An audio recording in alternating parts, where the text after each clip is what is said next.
오늘 하나님께서 우리에게 주신 말씀 사도행전 11장 1절부터 11절입니다.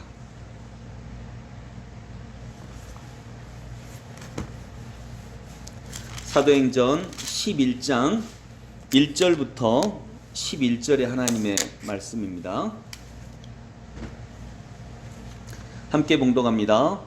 유대에 있는 사도들과 형제들이 이방인들도 하나님의 말씀을 받았다 함을 들었더니 베드로가 예루살렘에 올라갔을 때에 할례자들이 비난하여 이르되 내가 무할례자의 집에 들어가 함께 먹었다 하니 베드로가 그들에게 이 일을 차례로 설명하여 이르되 내가 요빠시에서 기도할 때에 황홀한 중에 환상을 보니 큰 보자기 같은 그릇이 내 귀에 매어 하늘로부터 내리어 내 앞에까지 드리워졌거늘 이것을 주목하여 보니 땅에 네 발 가진 것과 들짐승과 기는 것과 공중에 나는 것들이 보이더라. 또 들으니 소리 있어 내게 이르되 베드로야 일어나 잡아먹으라 하거늘 내가 이르되 주님 그럴 수 없나이다. 속되거나 깨끗하지 아니한 것을 결코 내 입에 들어간 일이 없나이다 하니 또 하늘로부터 두 번째 소리 있어 내게 이르되 하나님이 깨끗하게 하신 것을 속되다고 하지 말라 하더라. 이런 일이 세 번 있은 후에 모든 것이 다시 하늘로 끌러 올라가더라. 마침 세 사람이 내가 유숙한 집 앞에 서 있으니 가이사라에서 내게로 보낸 사람이라. 아멘.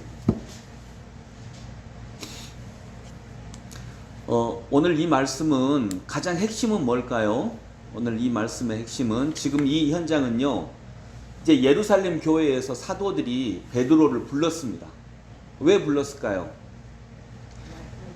베드로 사도님이 이방인에게 복음을 전했다라고 하는 소식을 들은 거예요. 고넬료라고 하는 로마 백부장, 로마 군인에게 그 가정에게 복음을 전했다라고 하는 소식을 듣고 그 다음에 복음을 전한 것까지는 좋은데 그 가정의 집에 들어가서 그 가정과 접촉하고 세례까지 베풀었다라고 하는 얘기를 들었습니다. 유대인들이 볼 때 이방인을 접촉하는 것은 부정한 일이었거든요. 그래서 베드로를 부른 겁니다. 왜 그랬느냐라고 얘기를 듣고자 한 거죠. 왜냐하면 베드로가 그래도 자기들의 대표인데 대표가 전혀 그렇지 않았는데 이전에는 전혀 그렇지 않았는데 갑자기 이방인들에게 복음을 전하고 이방인들 집에까지 들어가고 이방인 집에 들어가는 것은 금지된 일이거든요. 그리고 세례까지 베풀었다라고 하는 소식을 듣고 베드로와 다른 사도들이니까 제자들이에요. 똑같은 제자들, 베드로를 제외한 11 제자들 그리고 예루살렘 교회의 성도들이 베드로 사도님을 부른 것입니다. 그리고 이방인에게 1절에 보면 이방인들도 하나님의 말씀을 받았다 함을 들었더니 이방인들도 하나님의 말씀을 받았다. 이게 안 되는 거 아니야? 라고 하는 생각을 가진 것입니다. 그래서 베드로를 불렀습니다.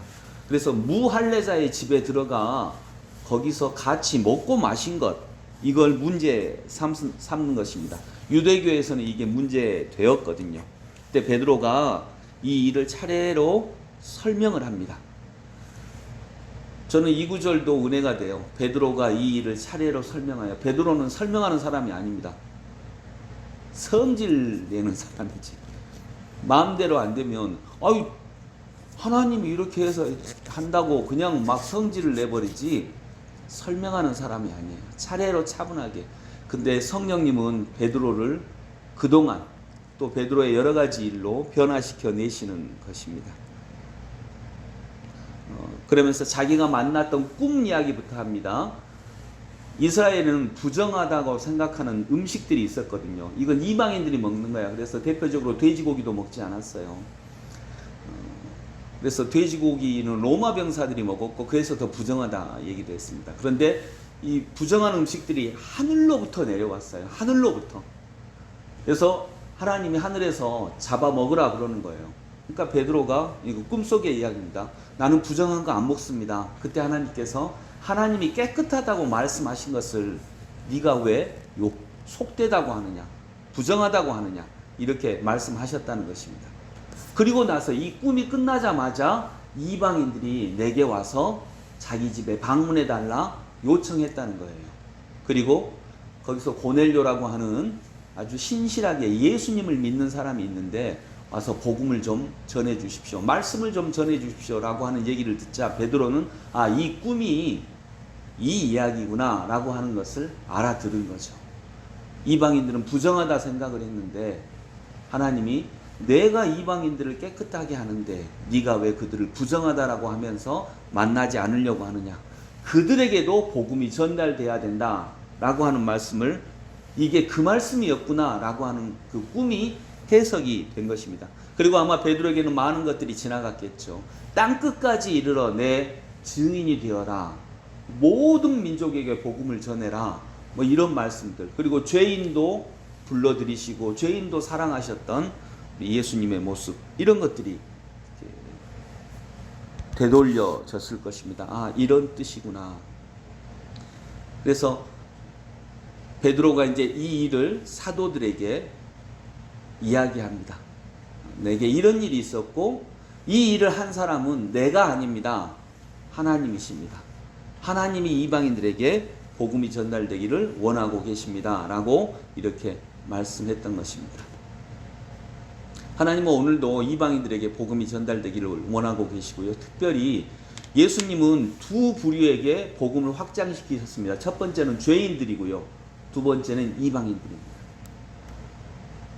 여러분, 지금도 우리들은 죄인들에게 복음이 전달되는 것, 이게 주님의 뜻인데 아직도 율법적인 그런 도덕적인 굴레에 갇혀 있는 경우가 있습니다. 그래서 우리가 생각하는 이 사람은 죄인인데 라고 하는 그런 부분에까지 하나님은 복음이 전달되기를 원하고 계십니다. 여러분, 이번에 전두환 씨의 둘째 아드님이 목사님이 되는 수업을 지금 받고 계세요. 그 부분은 어떻게 생각해야 될까요?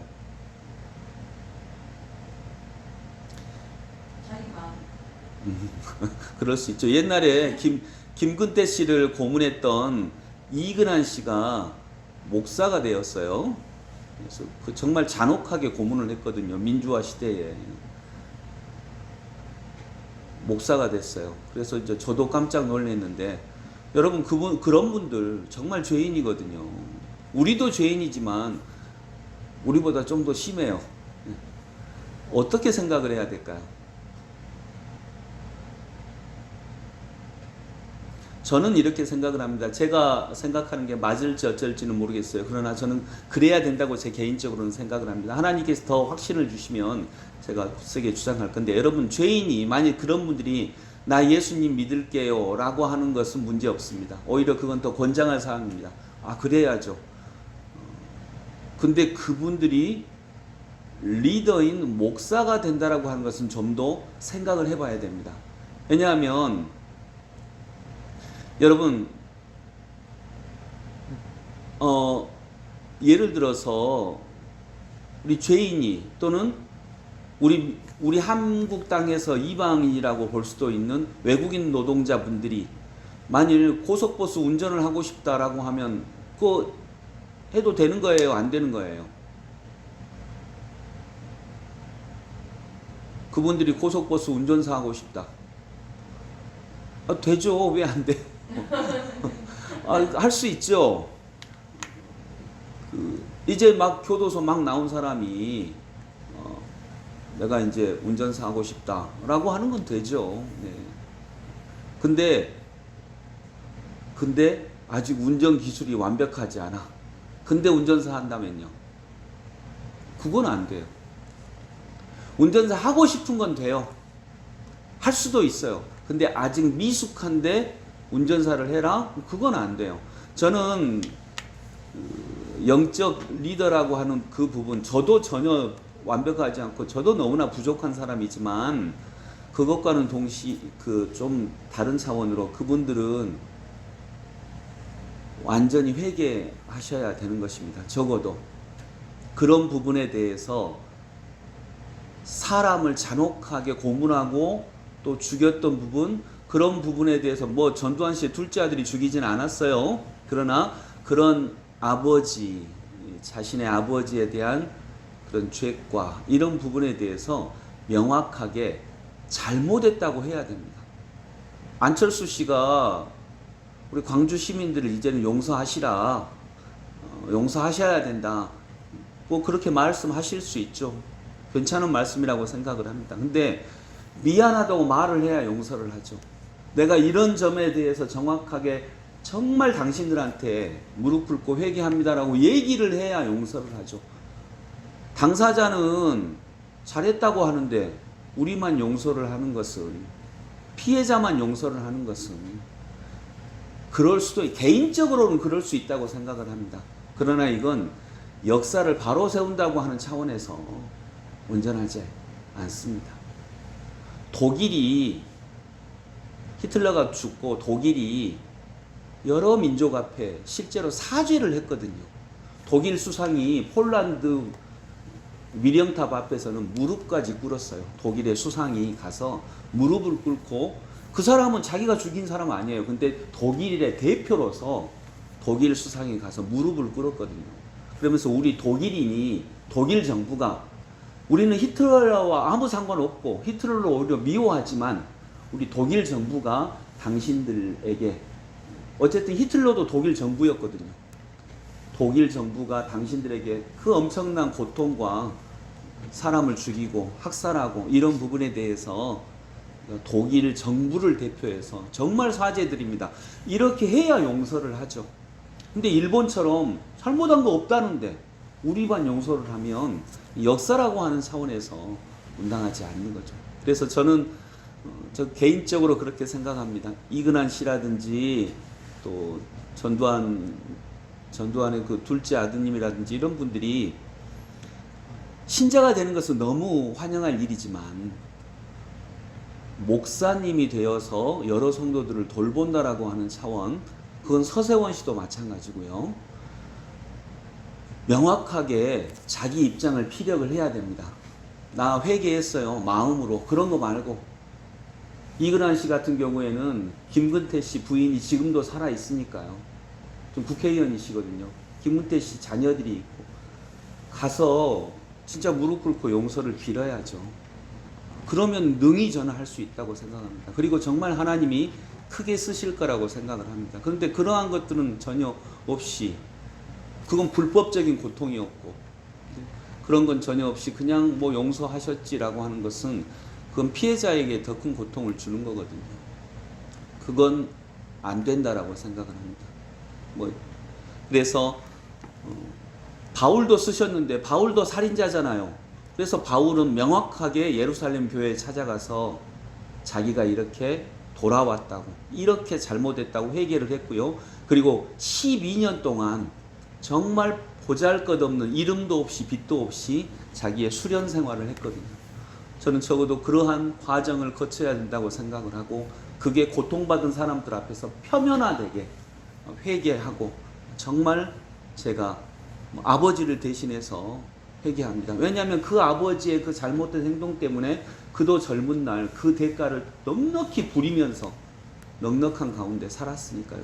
그 밑에는 고통당하는 사람들의 눈물과 죽음까지도 있었으니까요. 그러면 와서 정확하게 무릎 꿇고 회개하고, 그렇다면 저는 될 수 있다고 생각을 합니다. 왜냐하면 그 과정에서 하나님이 굉장히 역사하셨을 테니까.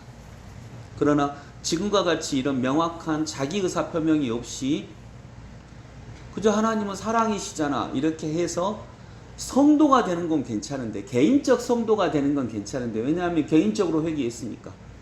근데 리더가 되는 것은 공적 일이기 때문에 회개도 공적으로 해야 돼요.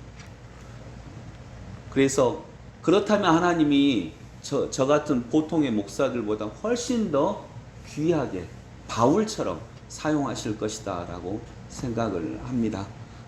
그런 차원에서 오늘 이방인들에게 복음이 전달됐습니다. 근데 이건 실은 또 유대인들 생각이요, 말도 안 되는 얘기고, 이방인들만 죄인인가요? 유대인을 택한 이유는 이방인에게 복음 전하라고 택한 거예요. 근데 완전히 반대로 하고 있으니까 이건 비슷한 예가 전혀 아니고요. 주의 뜻이, 하나님의 뜻이, 구약부터 생각했던 하나님의 뜻이 지금 이제 이뤄가고 있는 그런 상황입니다. 유대인들이 그거 하라고 하나님이 선택하셨는데 유대인들이 안 하니까 이제 교회라고 하는 영적 유대인을 통해서 지금 하나님의 뜻을 펼쳐가고 있는 그런 상황이다라고 볼 수 있습니다. 말씀을 정리하면서 이제 이방인들에게 복음이 전달됩니다. 죄인들에게 복음이 전달되기 시작을 했습니다. 이제 새 포도주는 새 틀에 들어가고 있는 이런 상황입니다. 우리들의 삶 속에도 그런 은혜가 있기를 원합니다. 아, 쟤는 안 돼. 우리 마음속에 쟤는 안 돼. 이 사람은 안 돼. 내 남편은 안 돼. 내 아내는 안 돼. 그러다가 나는 안 돼. 라고까지 갔던 그 모든 것들 속에 하나님이 그분까지도 복음을 전한다, 이 말은 하나님이 그분까지도 사랑하시고 그분까지도 들어쓰시는 하나님의 놀라운 사랑이 오늘의 이 본문 안에 있음을 믿습니다. 기도하겠습니다. 죄인을 사랑하신 주님, 이방인을 사랑하신 주님, 오늘도 죄인의 모습으로 서 있는 우리들을 불쌍히 여기사 우리들도 주님의 놀랍고 귀한 사랑 안에 거하게 하여 주옵소서. 예수 그리스도 이름으로 기도드립니다. 아멘.